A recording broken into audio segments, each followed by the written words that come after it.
तो क्या ये एग्जाम कंडक्ट कराने का कोई तरीका होता है? वहाँ स्टूडेंट्स 12-12, 13-13 घंटे पढ़ते रहते हैं एक साल के लिए। और यहाँ है दोस्तों, कैसे आप लोग? मैं यूट्यूब चैनल में फिर से स्वागत है गाइस। तो ध्रुव राठी जी ने जो नीट पेपर लीक हुआ उसके बारे में बतला रहा है। आप देखिए वीडियो पूरा सुनिए, उसके बाद आपको पता चलिए क्या बोल रहे हैं और पूरा क्लियर कर दे कि कैसे लीक हुआ, कहाँ से हुआ, कैसे क्या हुआ उसके बारे में। तो गाइस देखिए। अब पहली बात तो क्या ये एग्जाम कंडक्ट कराने का कोई तरीका होता है? वहाँ स्टूडेंट्स 12-12, 13-13 घंटे पढ़ते रहते हैं एक साल के लिए। और यहाँ एनटीए से अपने क्वेश्चंस ढंग से नहीं लिखे जाते। और दूसरा, ये कैसा एग्जाम है जिसमें 75% टॉपर्स सिर्फ इसलिए टॉपर्स बने हैं क्योंकि उन्हें ग्रेस मार्क्स मिले। इस चीज को थोड़ा और गहराई से देखते हैं। इस क्वेश्चन को देखो जरा। क्वेश्चन था कि इन दोनों में से कौन सी स्टेटमेंट करेक्ट है। पहली स्टेटमेंट है atoms are electrically neutral as they contain equal number of positive and negative charges. और दूसरी स्टेटमेंट है atoms of each element are stable and emit their characteristic spectrum. इस क्वेश्चन का सही जवाब है कि पहली स्टेटमेंट सही है और दूसरी स्टेटमेंट गलत है, यानी कि ऑप्शन नंबर 4। लेकिन एनटीए ने कहा कि हमें ऑप्शन 2 को भी करेक्ट मानना चाहिए क्योंकि 2018 की जो एनसीईआरटी की किताब है उसमें इस स्टेटमेंट को लिखा गया है कि सारे एलिमेंट्स के एटम स्टेबल होते हैं। एनटीए ने कहा 13,000 से ज्यादा कंप्लेंट्स उन्हें इस क्वेश्चन को लेकर आई।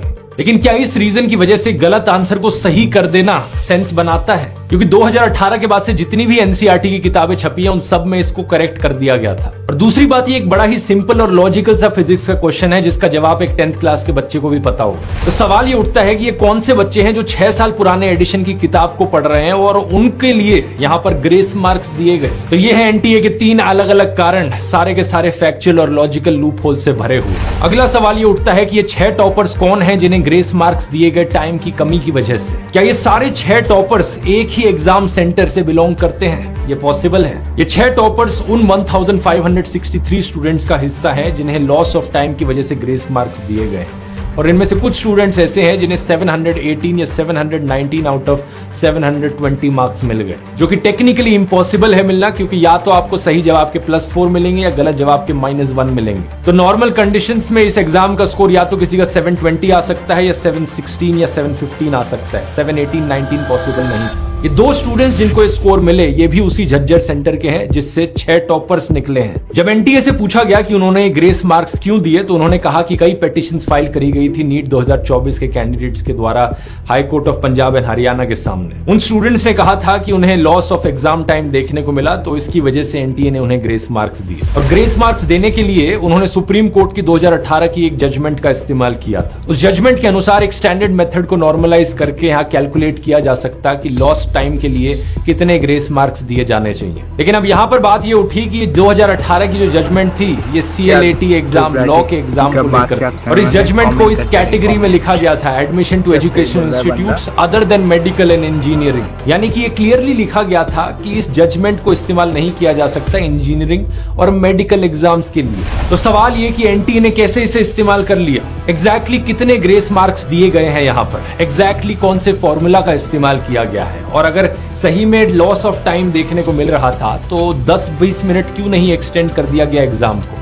ग्रेस मार्क का ही सिस्टम क्यों इस्तेमाल किया गया? लोग आरोप लगाते हैं कि यहाँ पर करप्शन हुई है और ये एक स्कैम है। बात यहाँ खत्म नहीं होती है। इंडियन मेडिकल एसोसिएशन के जूनियर डॉक्टर्स नेटवर्क ने एक और मुद्दा उठाया। रिजल्ट्स के डिक्लेयर किए जाने से पहले एनटीए एक OMR शीट को रिलीज करता है, ऑप्टिकल मार्क रिकग्निशन शीट, जो कि बेसिकली स्टूडेंट की आंसर शीट है जहां पर उसने MCQ के जवाब भरे हैं। ये इसलिए किया जाता है ताकि स्टूडेंट्स को एक फेयर आइडिया मिल पाए कि उनका स्कोर क्या होगा। लेकिन प्रॉब्लम क्या हुई कि कई स्टूडेंट्स को अपने अलग ही मार्क्स दिखे अपने स्कोर कार्ड्स में as compare to their answer sheets. जैसे कि एक केस था 18 साल की अर्शिता का। उसकी OMR शीट में लिखा था कि उसका स्कोर होगा 384, लेकिन जब फाइनल रिजल्ट्स आए तो उसका स्कोर दिखा उसे 308, 80 मार्क्स का डिफरेंस। एक और स्टूडेंट 21 साल के शोएब ने कहा कि 10 मार्क्स का डिफरेंस देखने को मिला OMR शीट और रिजल्ट्स के बीच में। इतनी सारी प्रॉब्लम्स थी और इन सारी प्रॉब्लम्स के सबूत आ जाने से पहले ही रिजल्ट्स को 10 दिन पहले डिक्लेयर कर दिया जाता है। और ये कोई रैंडम 10 दिन नहीं थे, स्ट्रैटेजिकली उसी दिन नीट एग्जाम के रिजल्ट्स को अनाउंस किया गया जिस दिन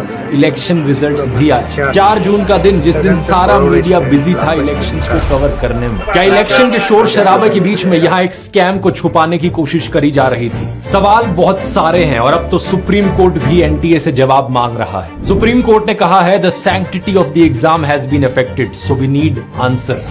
सोशल मीडिया पर ढेर सारे लोगों ने अपनी आवाज उठाई है। ऑपोजिशन लीडर्स राहुल गांधी, संजय सिंह, अखिलेश यादव और एमके स्टालिन भी कार्रवाई की मांग कर रहे हैं। पार्लियामेंट में भी इसको एक बड़ा मुद्दा बनाने का वादा किया गया है। इन सब चीजों का जब दबाव बढ़ा तो एनटीए ने 8 जून को अनाउंस किया कि एजुकेशन मिनिस्ट्री एक 4 मेंबर पैनल सेटअप करेगी इस इशू को एग्जामिन करने के लिए। 40,000 से ज्यादा स्टूडेंट्स इस पिटीशन को साइन कर चुके हैं, जिसकी मांग है कि इस एग्जाम को दोबारा से कंडक्ट कराया जाए। अगर आप भी इस मांग से सहमत हैं तो नीचे डिस्क्रिप्शन में लिंक दिया गया है इस पिटीशन का, जाकर साइन कर सकते हैं। इस सब के बाद भी एनटीए का कहना है कि इस एग्जाम की इंटेग्रिटी को कॉम्प्रोमाइज नहीं किया गया है। Integrity etc. of this exam throughout the country was not compromised. Integrity का पर्यायवाची है सैंक्टिटी, वही शब्द जिसका इस्तेमाल सुप्रीम कोर्ट ने किया। मैं यहाँ पूछना चाहूंगा, सैंक्टिटी आज के दिन बची ही किस एग्जाम में है? हर दूसरे एग्जाम में यही पेपर लीक्स देखने को मिलते हैं, ऐसी ही इरेगुलरिटीज देखने को मिलती हैं। क्या देश की सरकार को अपने देश के फ्यूचर की चिंता भी है? हमारे देश के एजुकेशन मिनिस्टर हैं धर्मेंद्र प्रधान। तो गाइस कैसा लगा वीडियो प्लीज़ कमेंट करें ताकि मुझे भी पता चल सके क्या सही बोले या गलत, और कहाँ तक ये वीडियो पहुँचता है बस कमेंट जरूर करें ताकि मुझे पता चल सके। और इस तरह का फ्रॉड क्या सही चल रहा है कमेंट करें ताकि मुझे पता चल सके गाइस। तो आज का वीडियो यहीं ख़त्म कर रहे हैं।